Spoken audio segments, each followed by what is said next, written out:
पांडुरंगाच्या चरणी सेवा सादर करायची होती। मग साहजिकच पांडुरंगाच्या मंदिरात त्याच्या विग्रहासमोर ही सेवा सादर व्हावी असा खूप प्रयत्न होता। प्रत्येक वेळेस पांडुरंगाला गेलो की पांडुरंगाला एकच सांगायचो की तुझ्यासमोर सेवा करायची आहे, तुझ्यासमोर सेवा करायची आहे, एक परवानगी दे। आणि जेव्हा जेव्हा दत्त पौर्णिमेनिमित्त इथं यायचो तेव्हा सुद्धा इच्छा व्हायची की गुरुदत्ता तुझ्यासमोर सुद्धा सेवा घडायची आहे, ती सेवा घडण्याची एक आम्हाला संधी प्राप्त करून दे। गंमत बघा, जो पांडुरंग आहे आणि तो पांडुरंग आहे, दोघही पांडुरंग। कसे दोघं पांडुरंग? हा आहे जटाधरम पांडुरंगम शूलहस्तम कृपानिधिम सर्व रोग हरे देवम दत्तात्रेयम अहम भजे। हा सुद्धा पांडुरंग आणि तो सुद्धा पांडुरंग।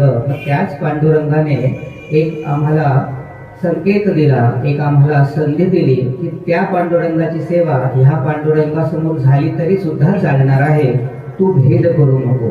कारण योगियांचा जो देव आहे, जो योगियांची दुर्लभ असा जो पांडुरंग आहे, जो महायोग पीठे आहे, ज्याचं योग पीठे म्हणजे महायोग आहे, सगळ्यांचा समन्वय आहे, असे जे सगळे संत ज्याच्या पायाशी डोकं ठेवतात, तो पांडुरंग कुठेतरी दत्तात्रय स्वरूपाने सुद्धा याच सगळ्या संतांना दर्शन देतो।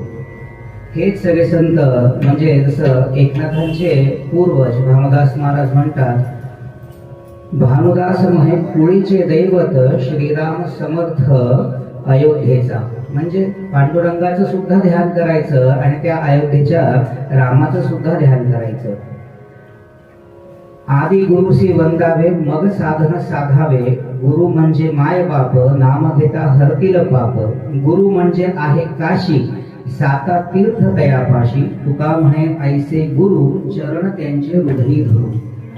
म्हणजे जो गुरूंचा अभेद आहे, जो पांडुरंगाचा आणि दत्तात्रयांचा अभेद आहे, या सगळ्या अभेद्यामध्ये कुठेतरी पांडुरंग आणि दत्तात्रय एकच आहे। म्हणून तोच भोळा भाव ठेवून ही सेवा, ही आजची गायन सेवा मोहिनीराज संगीत विद्यालय इथले सगळे विद्यार्थी गुरुदत्तालाच आज पांडुरंग स्मरून, गुरुदत्तालाच आज पांडुरंग म्हणून ही सेवा इथं आज देणार आहेत। सेवेची सुरुवात अर्थातच नांदीने होणार आहे। संगीताचं विद्यालय आहे, शास्त्रीय संगीत शिकवलं जातं। शास्त्रीय संगीतामध्ये जो एक मुख्य प्रकार आहे तो म्हणजे नाट्य संगीताचा। अण्णासाहेब किर्लोस्करांचे थोर उपकार की ज्यांनी खूप सारे छान छान गीतं लिहून ठेवले आणि संगीतबद्ध सुद्धा केले। असंच एक नांदीचं गीत, ज्या नांदीच्या गीतामध्ये एक खूप सुंदर अशी खूबी आहे। सुरुवातीला आपण ज्या कार्याची सुरुवात करतो त्या कार्याची सुरुवात करताना गणपतीचं स्मरण करतो, पण ह्या नांदीमध्ये गणपतीच्या वडिलांचं पहिले स्मरण आहे। कारण का? तो जो पंचतुंड आहे, तो जो परमात्मा आहे, तो जो आदि शिव आहे, आदिनाथ गुरु सकळ सिद्धांचा, तो असा जो आदिनाथ आहे, तो आदिनाथ हा संगीताचा सुद्धा कारक आहे। म्हणून अण्णासाहेबांनी त्या कवीने एक थोडीशी खूबी केली की आधी त्या परमेश्वराचं ज्याने संगीत आम्हाला शिकवलं त्याचे गुणगान करू आणि मग त्याच्या लेकराचं म्हणजे त्या गणपतीचं गुणगान करू। अलैया बिलावल या रागामध्ये आपल्या समोर सादर करत आहेत पंचतुंड नररुंड मालधर ही नांदी दुमाळी तालामध्ये डॉक्टर वरद जोशी आणि डॉक्टर प्रथमेश जोशी।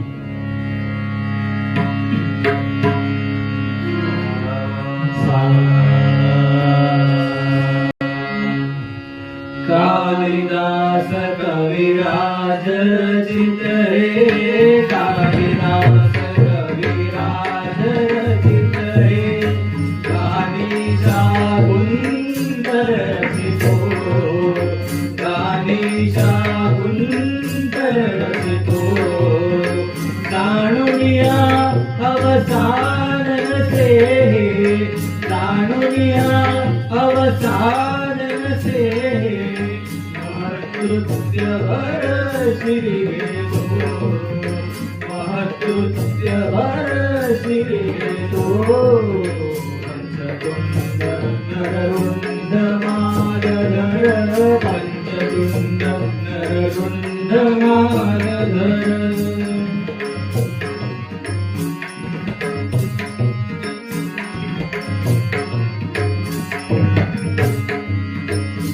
ईश्वराचा यश मिळे तरी ईश्वराचा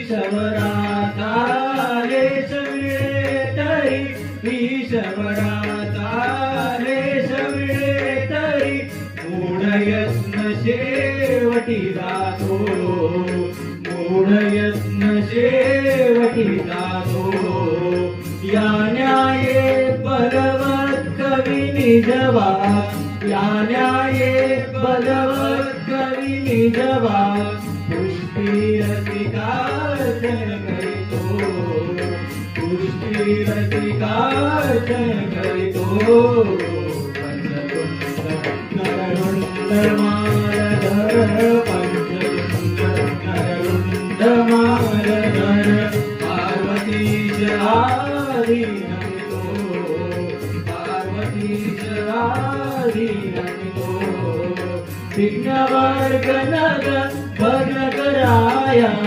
विघ्नवर्गनग भग्नकराया विघ्नेश्वर गणपती भगतो विघ्नेश्वर गणपती भगतो पंचतुंड नररुंड मालधर पंचतुंड नररुंड मालधर पार्वतीश आदि नमितो पार्वतीश आदि नमितो भग्नकराया विघ्नवर्गनग भग्नकराया विघ्नेश्वर गणपती भगतो विघ्नेश्वर गणपती भगतो पंचतुंड नररुंड मालधर पंचतुंड नररुंड मालधर